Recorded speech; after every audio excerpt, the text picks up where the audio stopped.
official start of season 2, where it's going to be difficult as we approach in season.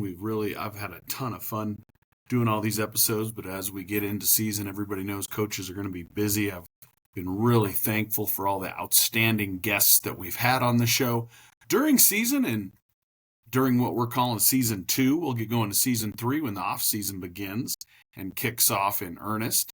But in season 2, since it's going to be pretty difficult to get coaches obviously really busy during the season, don't want to be bothering guys trying to get this in with all their other duties during the course of the season. This season is going to be a little bit different. In-season episodes we're going to be reviewing something from college football or a schematic aspect, a lot of different things. We'll get Coach Brusso. He's been working hard on his master's, so I haven't been able to. He's been very busy with being the defensive coordinator, working on his master's, so he's got a lot going. We'll try to get him in on a few episodes, but we're going to take some time to analyze various concepts. As most of you know that watch a little bit of the show, I am a huge Buster Faulkner fan at Georgia Tech. Obviously a big Sun Devil fan, but in terms of schematically, I love watching Buster Faulkner's teams at Georgia Tech. They do a lot of cool stuff. We're going to use a cut-up that Coach Johnny Croyle, I'm probably saying that incorrectly, so my apologies, but he had a really great breakdown or some cut-ups of the Georgia Tech run game, and we're going to talk about that today, which I am really excited to dive into because, like I said, I'm a big Buster Faulkner fan. Ironically enough, I was doing what a lot of you were doing a couple of seasons ago in 23, watching a lot of bowl games. Sat down it was a Friday night toward the end of the semester. I watched Georgia Tech play Central Florida in a bowl game, and I was my hand was numb by the end. I was writing, ended up padding all sorts of stuff, ended up padding the whole game. Loved the scheme, loved all the gap scheme stuff, loved all the creative shifts, motions, trades, all of those things that Georgia Tech did. So I decided to dive right in and really begin studying their offense. I padded their entire 24 season, wrote down everything, a number of other teams I padded that we'll get to here in season 2 and kind of go through some concepts that they're running. But Georgia Tech's my favorites. I really think they're a sleeper in the fall here in the ACC, and I love some of the stuff they do. Another thing about it that I think is really cool is most of the stuff they do, I think you can implement at the high school level. A lot of gap scheme, a lot of different things. Formations, like everybody knows, are cheap. Formations are cheap, and plays are expensive. You can't add too many concepts. There's only I believe a finite number of things that kids can do well. So I think what Georgia Tech does in the run game really suits a lot of people, and I've enjoyed studying them. We'll definitely be implementing some of the stuff that Georgia Tech did last season in our game plans this year. I feel like we're going to have to be a kind of ground and pound type of team. Want to be able to package that a lot of different ways with shift, trades, and motion. So if you've enjoyed any of our other 30 plus episodes, or you're planning on enjoying any in the future, please push like and subscribe, even if you don't watch the episode. But we really would appreciate you pushing like and subscribe. It's absolutely free. All it does is let you know when we get a new episode out there. We're trying to reach more coaches. The number one goal of this program is just to help grow the coaching profession and coaching community, because I really feel like we're blessed to get to do what we do. And if we can share any knowledge, and we've certainly had a lot of great guests that have shared a ton of knowledge on here. So please like and subscribe to the show. We're on Twitter. Follow us there as well. Love talking ball on Twitter with various coaches. So we're going to dive into this, but before we do, real quick, want to remind you again, Blue and Gold Gridiron Show is brought to you by School Funder. School Funder, the only online fundraising company in America that lets you keep all of the money your team raises. No reason to give away thousands of dollars like plenty of other companies would make you do. We followed School Funder again, did another very successful lift-a-thon, and we're able to keep all of the funds we raised minus the small 3% processing fee. So I would encourage you to get in contact with them, as definitely when the season ends, get in contact with them. They do an amazing job. Really pleased with all of them. That's School Funder, SCHOOLFUNDR.org. Let them know Blue and Gold Gridiron Show sent you, so that we can help grow the show, and it'll help the show out a little bit there as well. But like I said, we're going to dive into this, and kudos to Coach for putting out all of this great content with Georgia Tech here. And we're going to dive into all of these. Some of these are from the end zone copy, so you can't really entirely see the formation presentation. But as you know here, I believe if I click this back here a little bit, these guys are going from an empty formation to immediately to basically what amounts to 21 personnel. You got a tight end, 2 running backs here. That's a lot for a defense to process here. I would argue one of the things they do so well is they create numbers advantages, and they create boxes where everybody knows they like to run the football. But this is a 6-man box against what amounts to 6, 7. Reed, I mean, there's a lot of gaps here to defend. I think the defense is a little bit outnumbered here. They run a little bit of a power read, if I'm not mistaken. Interesting thing out here with the tight end. Tight end steps out here like he's going to reach him and then ends up inside. We get a good combo. I like the way they combo too. They appear to be more. A lot of people would tell you want to be square on this. I really am more of the lateral movement, where this tackle clearly has his shoulders turned here, and they're bulldozing this over here to the backside. Love what they did with the tight end. This is your read key. You're going to get that guard wrapping nice and square here on power read. All right, they end up giving it, get the edge, and have a nice gain there. A lot of cool stuff in there. Like I said, power read's a big part of what Georgia Tech likes to do offensively. They do it really, really well. And as some of you know here, I am a huge counter guy. Anytime you have a concept that you kind of build everything around, you really have to have ways to protect it. This play, as many of you know that have watched a lot of football, took over college football last year. This little fake GY counter into a reverse. But the thing that I think Georgia Tech does so well here is the presentation. They end up shifting, moving the tight end over here, end up into a bunch trips. They're going to fake here. They already had what I would call a snug alignment. When we squeeze or bring down our Z, we call it squeeze. When we do it with our X, we call it snug. But really cool little alignment here. They're going to end up, everybody isolated. You end up with a down block. You end up with a down block. You end up with the guard here. I believe, if I'm not mistaken, the tackle's going to get in on this as well. Y pulls, then loops around. End up here with the Y out there on the corner in no man's land. But you get those 2 seals on the outside, flip it to an athlete in space, end up with your Y right here on this corner, and you got a chance for a big-time football play. They take that into the end zone.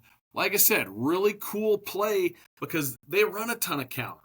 A lot of you out there, we run a ton of counter. Got to have ways to protect it.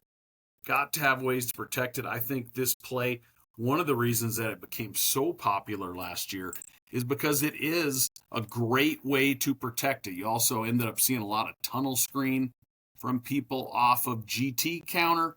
This again off of GY or GH, whatever you want to call it.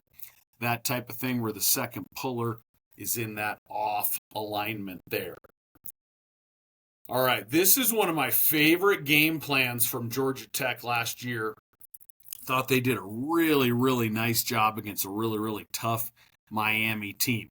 One of the things you can't tell formationally, and I posted this a few weeks back on our Blue and Gold Gridiron on Facebook, they ghosted the number 2 receiver. That's a term I saw Jason Mons use. Jason Mons, the outstanding tight end coach of the Big 12 champion Arizona State Sun Devils and 7-time state champion, calls it a ghost term. This is probably a formation a lot of you have in your book. Here, you got split backs, you got twins out here, you got 1 receiver. The thing that they do that's a little bit different is they ghost, and you can't see it here, they ghost number 2 so they can end up with that eye candy and that orbit motion from the X. So you end up with, and when we say ghosted, the number 2 receiver is obviously not eligible when he's covered up, but it makes a really, really nice situation for them to run just a base play of theirs which is GT counter. They run all the variations of counter, GT, GY, GF, all those things. But this is a really nice one. You're going to see that eye candy. Miami, obviously, in some type of man scenario here, end up with your numbers are okay in the box here. Great cut by the running back here. Incidentally, this running back is going to have a big year in the ACC. He's had a couple of good years. Haynes King, an excellent quarterback. And like I said, I think Georgia Tech's a sleeper. Cannot tell you how many times you see counter at the college game fit like this. These teams get so good at spilling or denting it that you end up here and you get what I would call a secondary kick. Because you get this log here, and then the tackle ends up with the secondary kick on this forced player coming out here. So end up, still same thing, you end up with a down block, a kick out, and you're running inside the alley here. As my old high school coach Mike Clark would say, really good example of cutting the weak arm here. In this case, that's the weak arm. Cuts the weak arm, gets north and south, and into the end zone there. Really good football play. And like I said, simple thing. Might seem like a simple thing, but I believe ghosting that player really gives you an advantage there. Like I said, one more thing. You end up with what I would call a bear front. I know that's a mint front to a lot of people, with these four eyes here. Anytime you get a situation where you're going to have all five of the interior guys covered, I think that's got to lead to a down here. And you see Georgia Tech do a really good job with that. All these down blocks here, and we end up with a good-looking football play on the counter.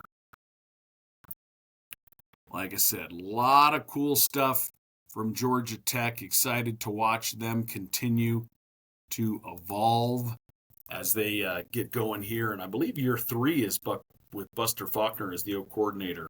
Head coach Brent Key's been there. I think this is his 3rd full season and took over at some point there midway through, I believe 21 or 22. But he's an outstanding football coach too here. Interesting one here. End up cutting that thing inside. Really good looking play here. End up with what I would call how a lot of people are running this. I think this is still counter here. This guy's coming across the face, ends up getting washed down there. All right, gets washed down, and you end up with both these guys leading up. A lot of people call that, I believe some people are calling claw, where you try to get a base block out. All right, and you end up with those two guys inserting. Another way to combat those teams that are really good at spilling or denting.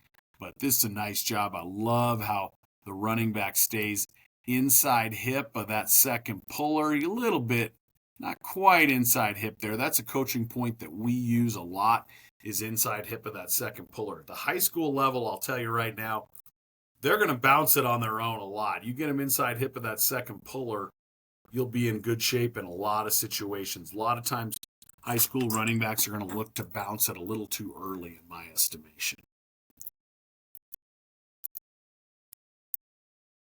Really good example of a counter play there. Tons of the counter. Obviously, a lot of gap scheme, which you're not surprised why I really enjoy watching Georgia Tech here. I would just call this is a really cool play. I just call this an old school lead trap.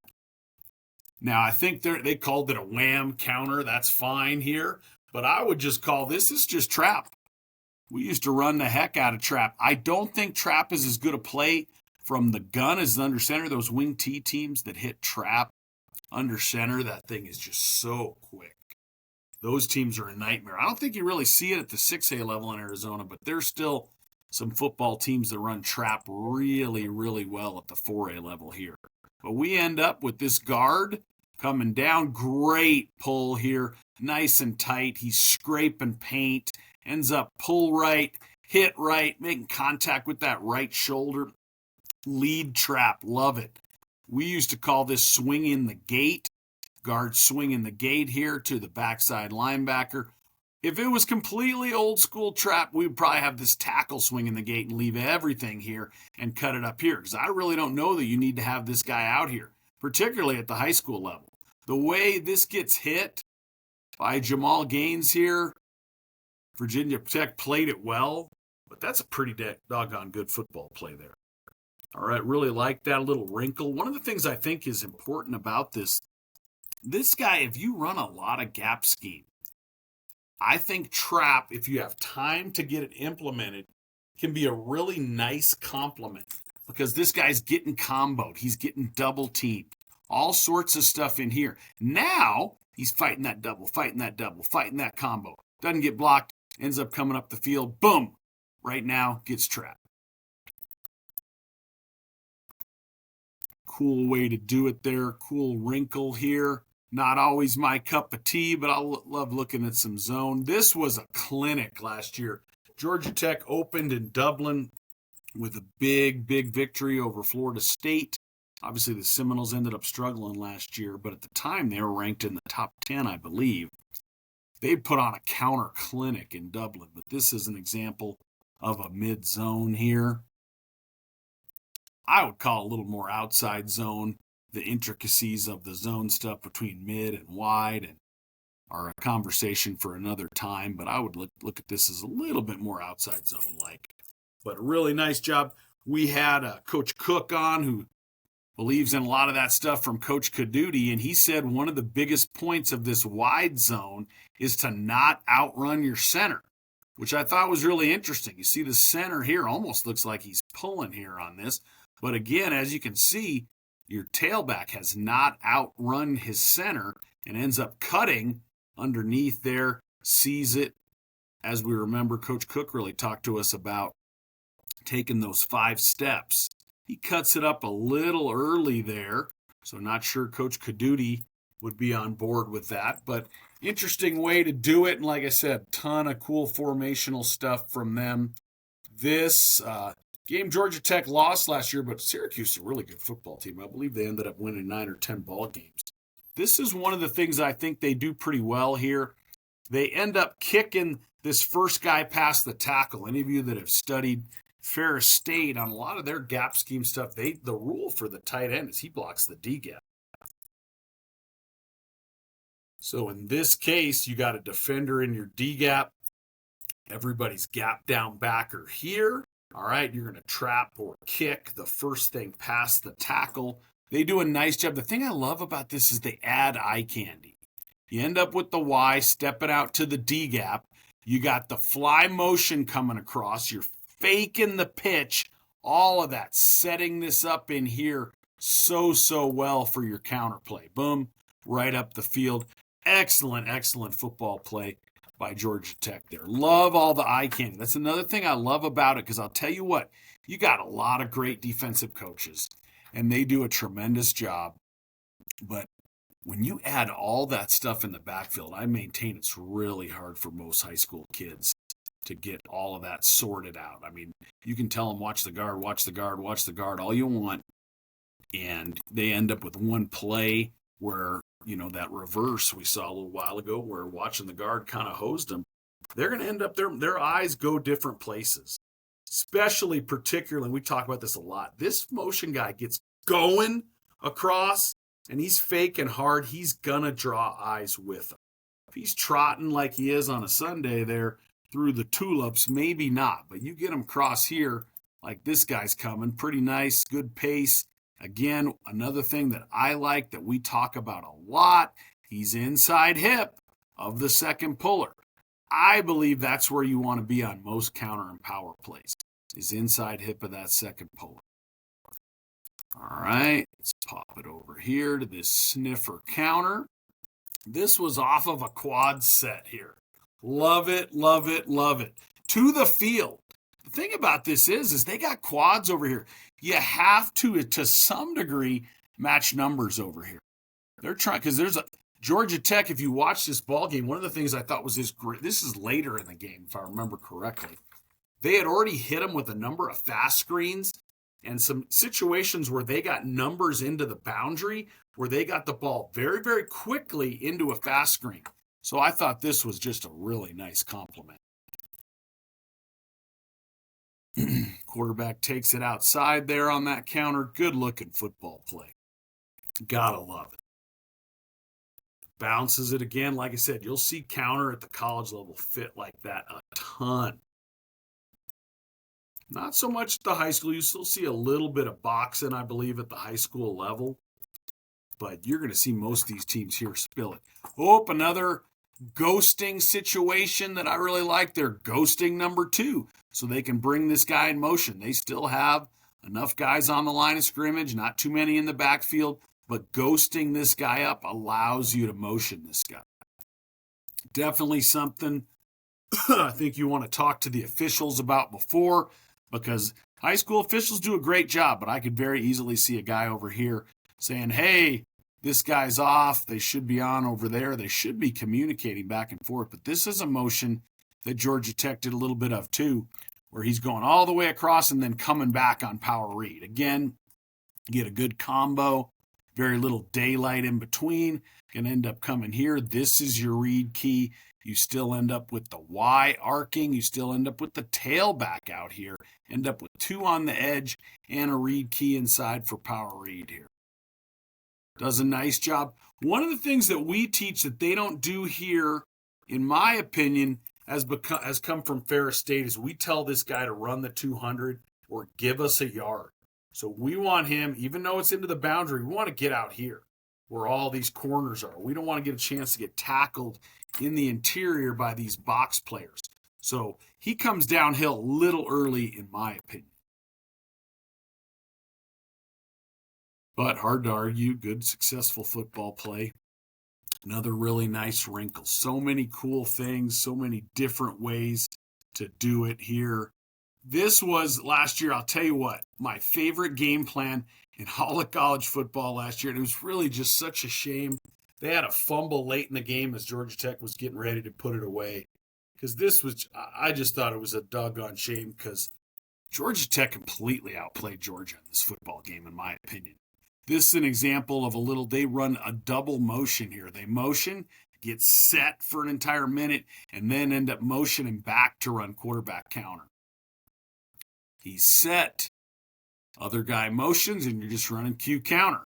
And again, like I've talked about a ton, you're going to see this edge player here, that defensive lineman here swims around the tackle. He gets around that tackle's down block. He gets logged. Secondary, what I would call a secondary kick from the tackle here. We end up right down Main Street for a touchdown. Really, really good looking play. A lot of stuff going on pre-snap here. You got a tight end empty set. So there's 7 gaps to fit. 7 gaps to fit and 4 receivers out here with jet motion that way, fly motion this way. That is a lot going on, particularly for a high school team. I mean, that's Kirby Smart defense. It's probably one of the better coached defenses in all of college football. Another little power read here. Interesting here. And Brent Keys is a guy that loves his offensive linemen. Cool personnel group here. You get 6 offensive linemen. I believe that's an extra tight end there. But this is a heavy, heavy personnel group to run power read. Ends up this guy. The other thing Georgia Tech does well is we've talked about all these guys spilling, denting, spilling these off-tackle plays. And I think one of the things they do really well is complement it a ton with a lot of power read. Really puts this guy in a bind as far as how he can defend all of these things coming at him. Good play by an athlete in space out here. All right, we've seen this a ton. They love this little power toss action. Did this a lot into the boundary. You're going to end up with them blocking, power up front.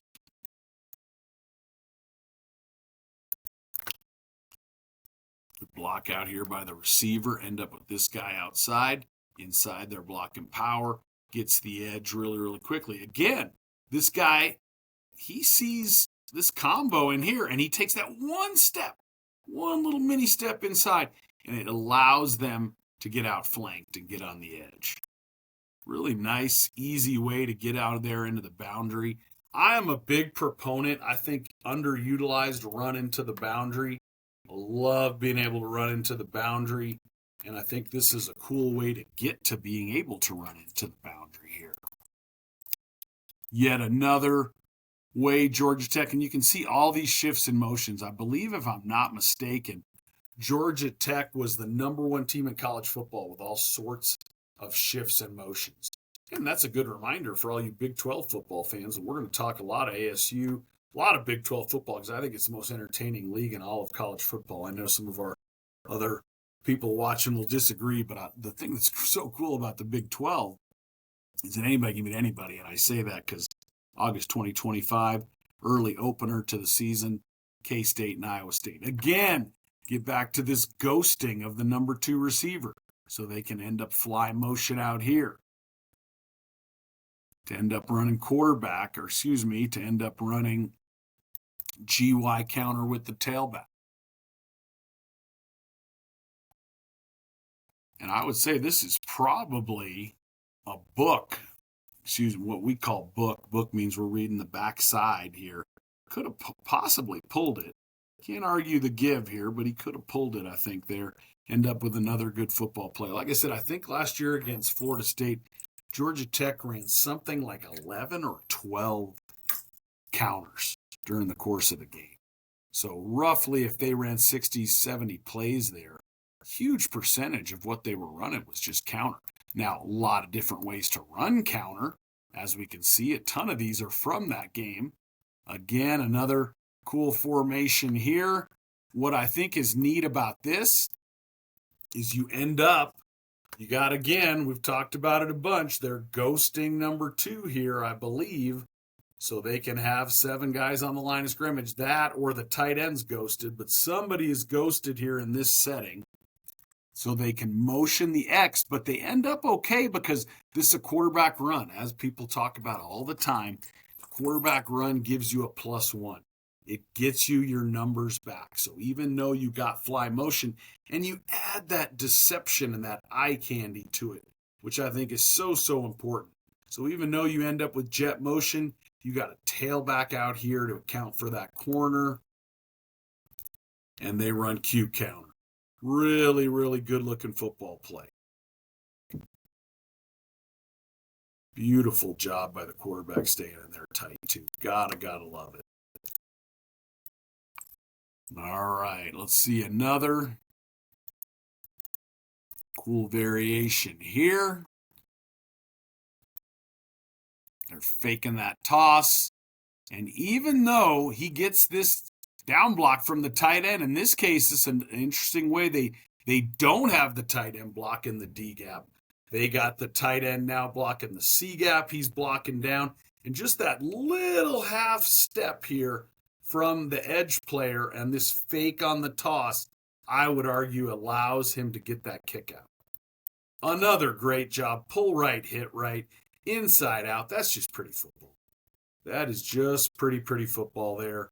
Runs inside, gets a big play. Nice job there for the Yellow Jackets. I can't tell you how much fun I had watching them in this game. I thought it was I hate to beat a dead horse, but a real shame that they didn't end up pulling it out, because I really felt like they deserved that game against Georgia here. All right. Boomerang motion here to just run a base play. All that stuff's eye candy here. Now, I'm not sure if they have the option. They might have the option to flip it out here on a swing route, but inside the box, they're running GY counter, which they run a ton of. Love this combo here. Kind of look at the footwork a little bit. A guard pick it up, set it down. This guy a little bit more square on this one. Still ends up in a nice hip-to-hip relationship. Ends up turning his shoulders. Gets up here. We get a kick out. I would argue all that stuff going on in the backfield makes this guy on the edge forget. Now, he could be a box player. I don't know. But most of the time with Georgia Tech, you see these down blocks and you got guys squeezing. But this is just kick-out city right here. And as you can see, I can hear Coach Don Kramer, who I used to coach with a great defensive coordinator in Arizona, saying, why don't you just run up the field and make a seam that they can run for a touchdown on? And he definitely did a little bit of that. That is creating a lot of space for the runner. Again, what I like to talk about here, where's he at? Inside hip of the second polar. Inside hip of the second polar. I think that's a really, really important coaching point myself, being inside hip of that second polar. Another counter here on the goal line with a little motion. Haynes King is he's a tough sucker, man. He gets inside there and runs inside the tackles. Great leader for Georgia Tech. One of the reasons, like I said, I think they're a sleeper in the ACC this year. Again, adding a little bit of eye candy, a little bit of different things to all the variations of motion that they have and all the variations of counter. As you can see, so many of these are counters. Counter, counter, counter. Lots of different ways to do it, though.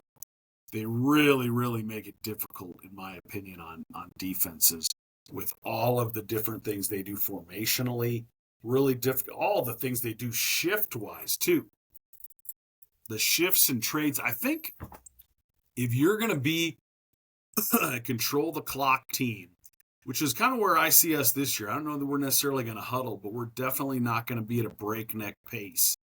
I think all those shifts and trades and motions are such an advantage for you if you're not going to be one of those teams that's at a crazy fast tempo. Quarterback counter with this. The other thing they did out of this exact formation earlier in this ball game, and I think it's really important to fit things, have things in series, as they ran this exact thing, and they end up running a flood. They got a deep route, they got an intermediate, and they got the flat here. So same look, but this time quarterback counter. And again, he fits it inside there. Only a 5-yard gain, but he was close to popping this. Edge player does a really good job spilling. Tackle doesn't end up on the secondary kick. Miami played that very, very well for the most part. They end up with this guy here, another guy on the outside, and they end up playing that real well. Little game there by Miami had inside where that edge player here's coming here and they're looping outside here. It was a nice job schematically, but still Georgia Tech able to pop it for a 5-yard gain and shoestring away from making it even a bigger football play here. All right. Let's see another. I remember this one late in the ball game here. Another, again, this play was used so much last year.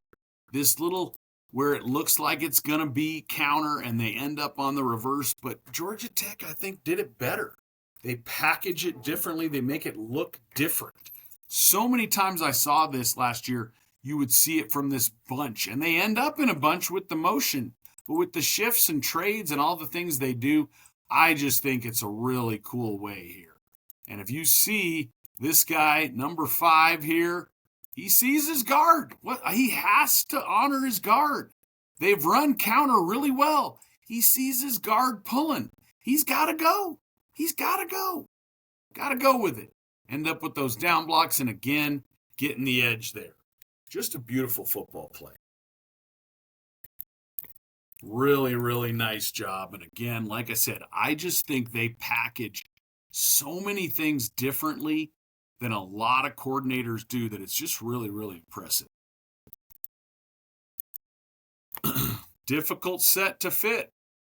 2 tight end personnel. You got 8 run gaps. If you're running the quarterback, you're going to end up with 9 gaps, even on the goal line.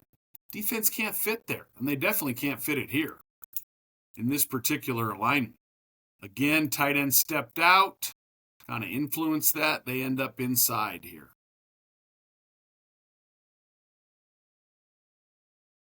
Pretty good combo. And again, Haynes King's a tough runner inside the tackles. Good job there. One of the things, like I've said a ton here in this video, in this presentation, they do such a nice job of complementing things with their power read stuff, in my opinion. Really makes it difficult for those edge players. And how to all this run cut-ups, we had very, very few zone things. And they did run a fair amount of zone last year. This is a lot of their gap scheme stuff, and they just do it so, so well. Another example where they got the tight end blocking the D gap. So a lot of people would call this more an A gap type counter,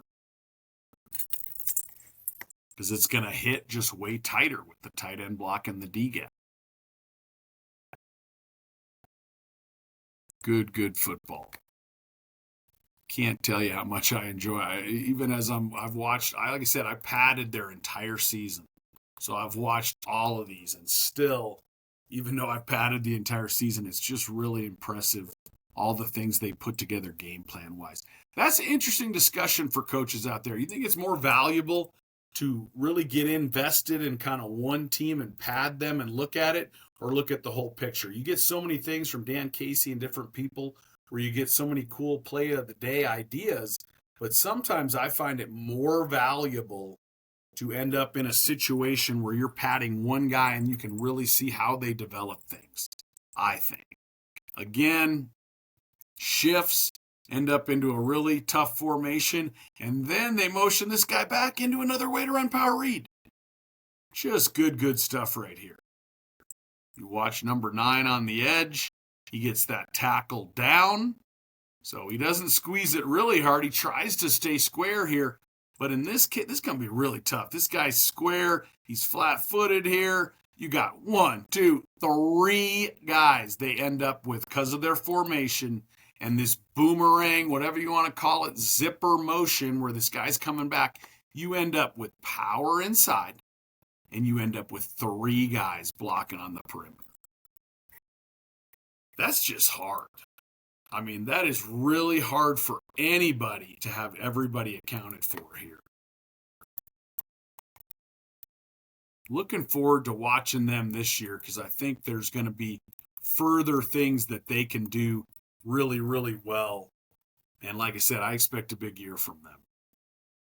Another little quarterback counter, but again, ghosting a guy up top. End up with a cool little motion. Tight end over here. End up with this little motion. All sorts of stuff going on pre-snap. I'm sure they have, and even though they ghosted a guy up here, what they end up with is this can be a fast screen. So Georgia has to equate numbers. They have to have 3 for 3. If they don't have 3 for 3, we can sling it out here. We got 3 for 2, and we're still in a good situation. Allowing the quarterback to run gets you an extra guy at the point of attack. Just really good football. Really, really good football. So many different things the defense has to account for in a very short period of time.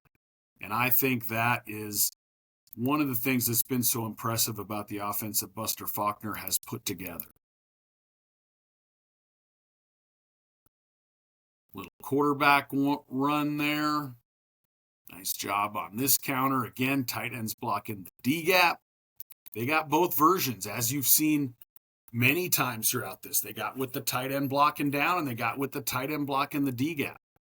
Sure, that goes into how they game plan that, but these are the things that I think are so important. When you major in schemes, you have to have answers. And I think that's one of their answers, and I think that's the way they complement it. And no matter what you're doing, no matter what you're doing offensively, you have to complement the things that you do. Good job getting out the back door there from the quarterback. Let's go to a little pistol here. A lot of you guys that like pistol, they got some of that too. They did some sidecar stuff, did some pistol stuff, all sorts of different ways to run their counter. Okay, this, again, C-gap one, they get a down block now. He's not blocking the D-gap, he's blocking down, caving everything down. And I think they do a wonderful job here. And again, like I've beaten a dead horse with, and again, I'd love to hear anybody in the comments that thinks it differently, because I had a great coach thought you should be on the outside hit. of the second puller. I just think most of these that are written, we've had a few that weren't examples of that, but for the most part, you see this guy, to me, on the inside hip of that second puller, and that puts him, I believe, on the path you want to see him on these runs. And I think that is all of everything that we broke down there in this Georgia Tech run game.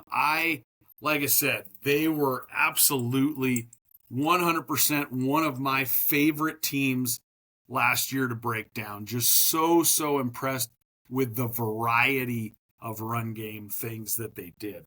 Like I said, I know everybody's getting ready to dive in to in-season, and in-season you have less time for this type of stuff.